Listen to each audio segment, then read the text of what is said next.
Hey everyone, welcome to another Tuesday. I'm here to talk to you about medical support. There were two questions asked to me, so I'm going to start with the second one. What are my personal struggles with medical support? Every person will have their own struggles and their own battles. I can only speak from my own experience. I was diagnosed in Ecuador, when I'm originally from, and my medical team there was and it still is amazing. I was able to create and still hold up today really close relationships with my medical team there. And that includes my family doctor, my nephrologist, my gynecologist, um, uh, and my rheumatologist as well. I was able to get treatments whenever I needed them. And we do have both in Ecuador, private and public healthcare.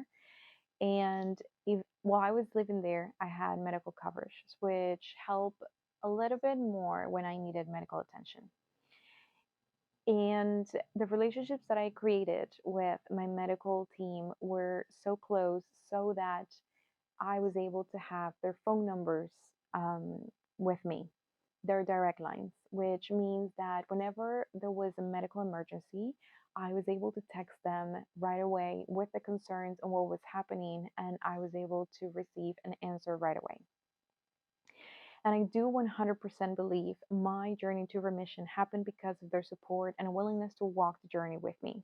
They were open and able and willing to try things and see how that was going to work to my case, how they were going to provide me with coping mechanisms whenever symptoms got worse. And in terms of whenever I needed to have treatments for a kidney infection, I was able to get them in less than 24 hours, which for a lupus person, it is a huge difference. In Canada, however, that is a different story. First of all, I want to acknowledge that Ecuadorian and Canadian healthcare systems have their pros and cons. And even though I have heard and I have seen a um, amazing medical attention to people in Canada, it hasn't been my case. It is very difficult, especially if you do not have a family doctor, to get a health system or a medical system or medical attention with um,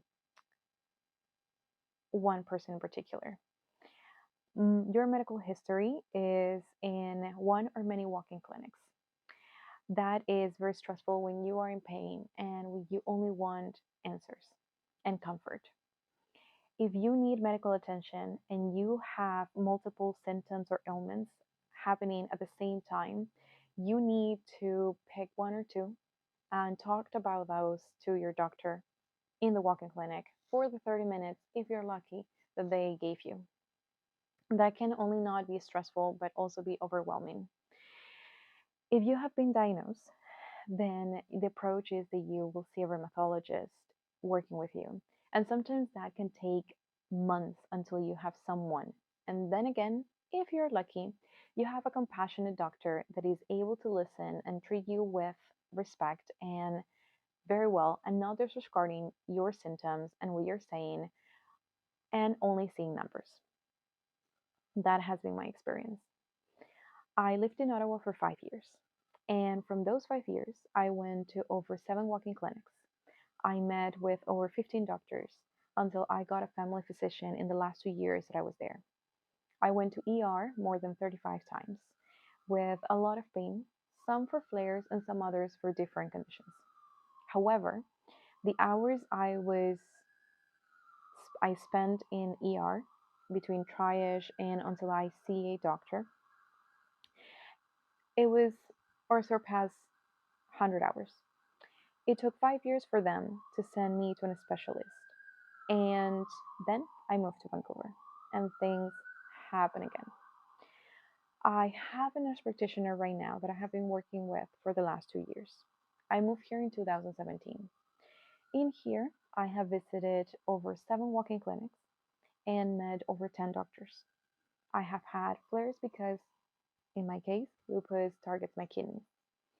I was sent to a rheumatologist that only met me for 10 minutes and disregarded my sharings and my story by saying, I don't see anything relevant in your results.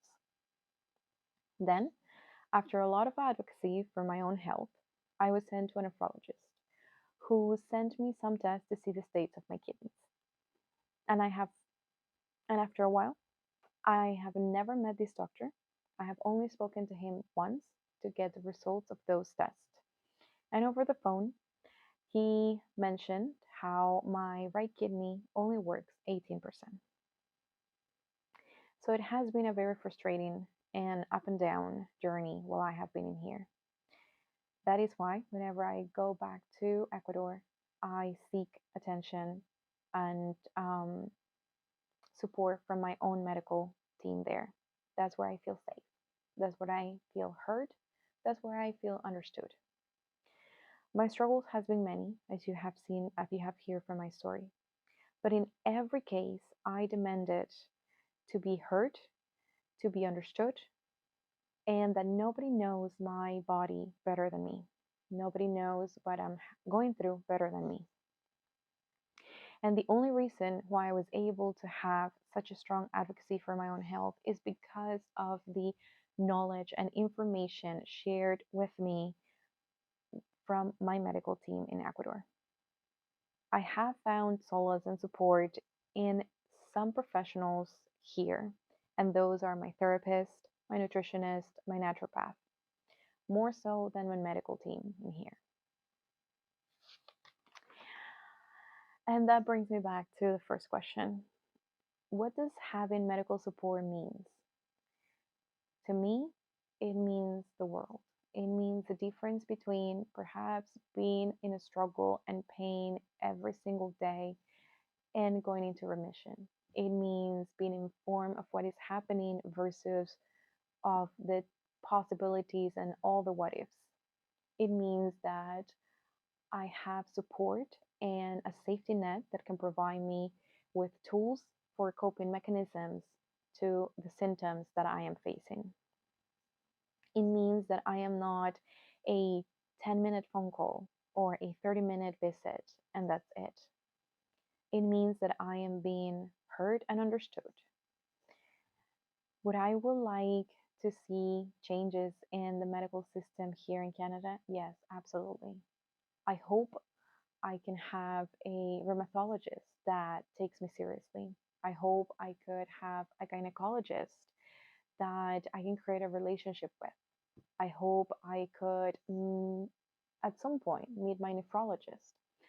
I hope I can have a family doctor that will take a look at my medical history and give me a good and compassionate healthcare experience. I hope that I could be more a patient than advocate on my own health every single time. My only suggestion for you is that you need to advocate for your own health. If you are going through the same or similar or completely different struggles that I have went through and that I am still going through, is to use the power of your voice, is to think about yourself first and not wait that somebody else will do that for you because you might be disappointed.